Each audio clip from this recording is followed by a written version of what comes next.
Hi guys, it's Kelly and I'm back with another video. Today is actually part of the My Monthly Hero kit release. So this is called Magical Nights. This is part of what you get into the kit. So this beautiful array of stamps, a stencil with, if you love this pattern but you don't love stencils, they also have an add-on which is a stamp of the same pattern. And then these die cuts that come with it. There's also some inks that are just particular to this kit and gem stickers. And then I am also using this Skyline add-on. There's a bunch of add-ons. This Mandela one, large stamp, is one of them. I made this card with it. If you want to head over to the blog, you can see the details about that. There is no video for that card. So I have used some black glitter paper from Simon Says Stamp and have cut out the Skyline. It actually kind of cuts out two parts, and so the second part of it, I cut it again with just regular black cardstock. I'm using my masks to kind of set up my scene there, and you're going to have to bear with me because I didn't get any sleep, and that means my sinuses are acting atrocious, so this voiceover probably sounds terrible, but it is what it is, and this is kind of my situation. So I'm stamping these down with Copic Safe ink. I actually used the Simon Says Stamp one, but Hero Art has one as well. They will both be linked. And then I'm just going to put I've done my stamping, I put my masks in place, and then I'm going to stamp the magic carpet. So you can kind of see where we're going from here. I actually watched Aladdin in preparation for this kit. I love Disney movies. That one is one from my childhood, and so I have a particular affinity for it. It's just so fun. They're just such fun movies. So I have no shame. I'm going to do a Distress Oxide background here. I wanted a kind of like a sunset, because when I think of like anything Arabian themed or just that kind of style of anything really, decor, or I always think of gold and purple. Like those things just go hand in hand for me. So I wanted kind of like a bright goldish sunset leading up to a purple sky. You've seen this show before. We're going to sprinkle on just some clean clear water out of the background. I'm working in Neenah Solar White 80-pound cardstock, so we don't want to use a ton of moisture. Lose it. Yeah, we want to lose it because we don't want our paper to warp. And then also the perfect pearls. This time I kind of concentrated mostly at the top of the card, since that's where the darker night sky is, and that's where you would actually be able to see the most stars. I did let a couple, sprinkle down because I didn't want the fossilized amber to be sad it didn't have any perfect pearls.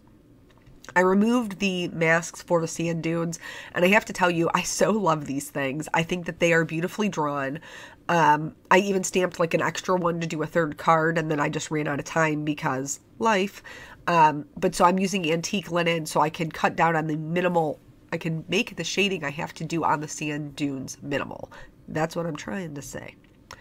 So for these, when you see pictures of sand dunes, even though it looks kind of funny when you first do it, typically one side is very bright and one side is extremely dark. So that is the way I'm going to color them, because in real life that's how they look, even though when you first start out it looks a little funny like color blocking. I'm adding a little bit of shading on the darker part of it, just down from kind of like the top edge, just to give it some sort of shading, because I feel like it would be darkest there, right up against the brightest part of it. I did make an error in the shading of the sand dunes, and maybe I don't even think you would notice it if I didn't point it out, and especially not in this card because it's going to be covered up. But nonetheless, if you are coloring these and you're looking for someone to help guide you, I don't want to be like, oh yeah, I did this perfectly and this is exactly how you should do it. No, you shouldn't do it this way. It's fine. Everybody makes mistakes. On the front left-hand side, that top area where I'm adding the shade here, there should be no shading there. That should be lighter. The shading should actually be coming down the sand dune. eventually I'm going to work that out and I will go back in and add the shading where it's supposed to be, but I can't really undo. I mean, I guess I probably could have tried a little harder with like the colorless blender, but you really cannot even see it with the way the card is designed. So I just am basically showing it to you in case you bought the kit or you are buying the kit and you would like to know how to color these the correct way.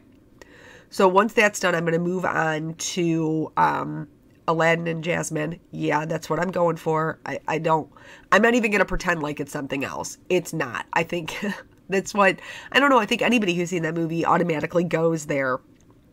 But anyway, so I'm going with a little bit of a darker skin tone, because that makes sense. So I filled both their skin tones in with an E53, and then I'm going to go back in, and I like the E50s.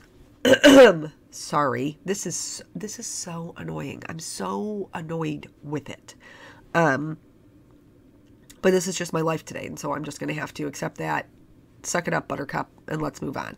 So nonetheless, back to the shading. I like the E50s, and plus I didn't want to have to pull out multiple markers, but I needed something to kind of warm up their skin tones, so I went with an E11 and an E04. So on his shading, there's going to be shading around his face. There's going to be shading just behind his clavicle. There's going to be shading underneath his neck. On the inside of his left arm, where it's pressed up against his face and it's closer to his body. For his hand that is sitting on his lap, I added the shading kind of like to the outside edge, because the way that it's drawn is if almost like his hand is like slanted kind of up on the left hand side. For her shading, for her arm that is bent, I added the shading to her inside, so like the elbow and up along that line of her arm. The right hand side of her face is going to be almost completely in shadow. The left also has some shadows because she has this headdress that is coming down over her face. I added shading just a little bit behind her neck, at where her neckline comes up. For the arm that is kind of stretched back, I added the shading underneath her sleeve, and then again closest to her body.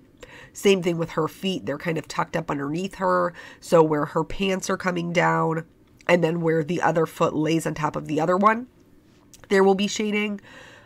You certainly do not need 4 colors to do this. These are very detailed stamps.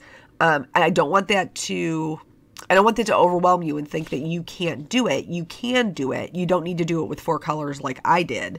I could have gotten away with 3 at most, but you just kind of, I guess, get into the habit of what you know.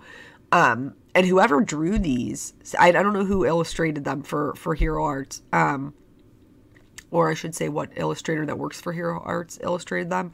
Nonetheless, they are stunning.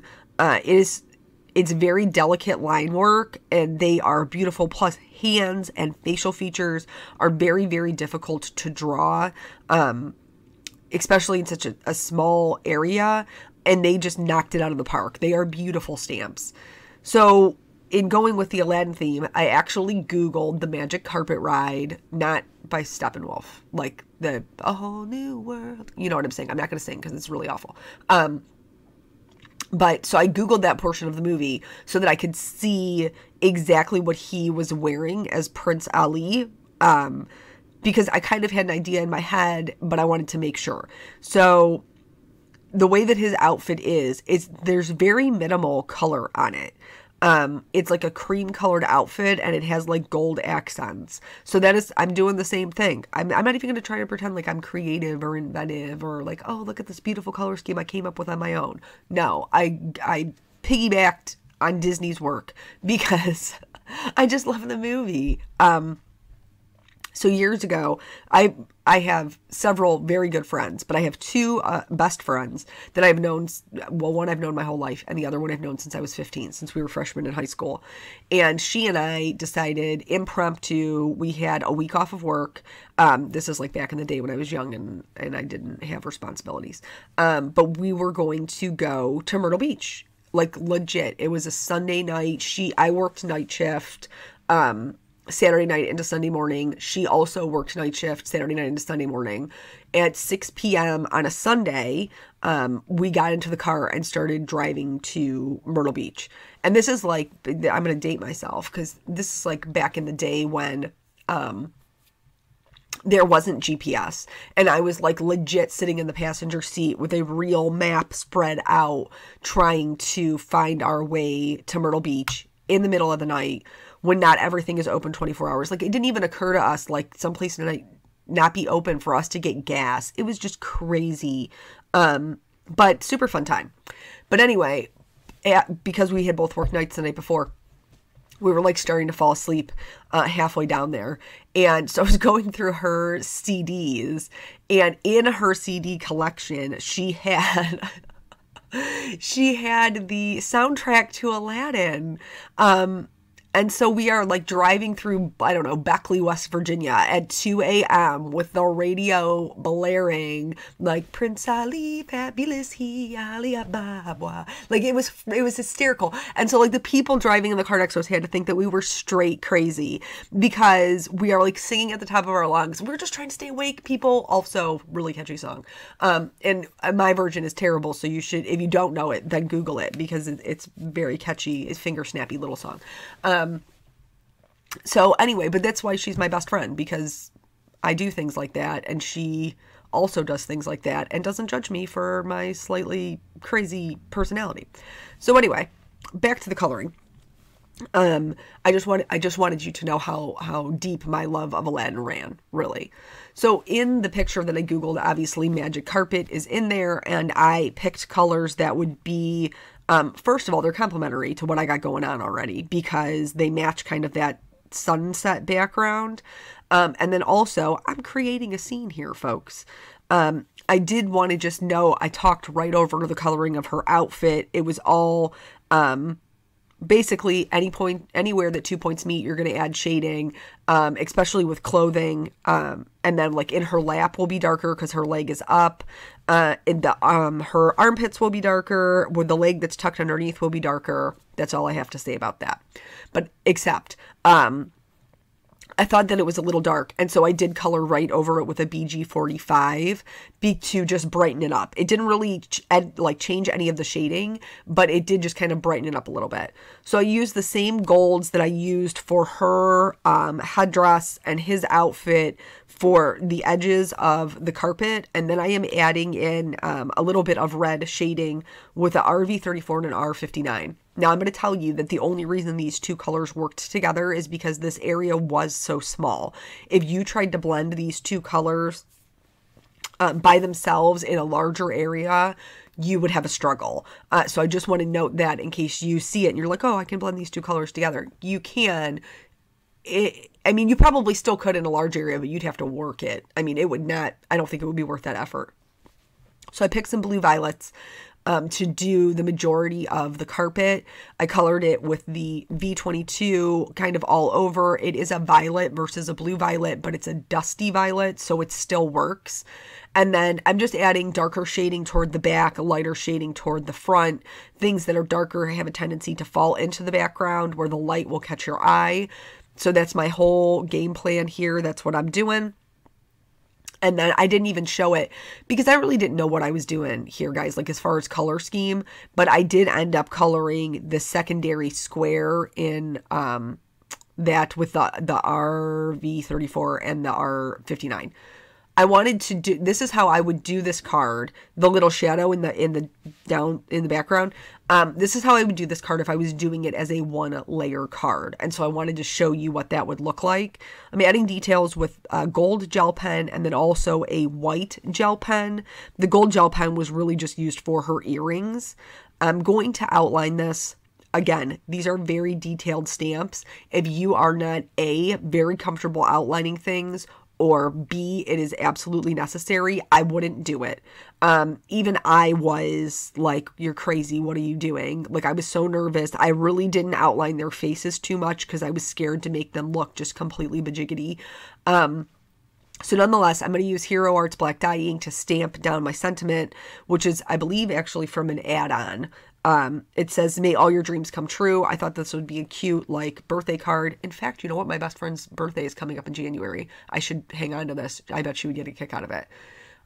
So don't forget, this is not actually a one-layer card. We have cut those beautiful die cuts. I just love this black glitter paper. I know that currently, at the time that I'm doing this, I think that the large paper pack where you can just kind of try everything, the compilation pack, is sold out, but I don't know that the black is. I love this. I love this glitter paper so much. So I'm just gluing this down with Tombow Mono multi-glue, this layer of it, and then I'm going to trim off the edges with my scissors. And then I cut, again, that piece of just plain black. I'm going to pop this up with some foam tape. I paid zero attention to how much foam tape I needed, because watch when I flip this over. Complete waste. Just a complete waste of foam tape. That's my own fault. But again, I'm going to trim off those extras.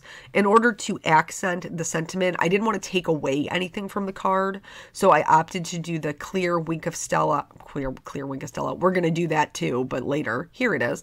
The Morning Dew Clear Nouveau drops. That's what I used. And then I did add the clear Wink of Stella, and then that's the whole video. So if you are interested in doing the blog hop, in the giveaway that they are doing, in more details about that first card that I showed you, or more pictures of this one, you can head over to the blog. It'll be linked below if you are watching on YouTube.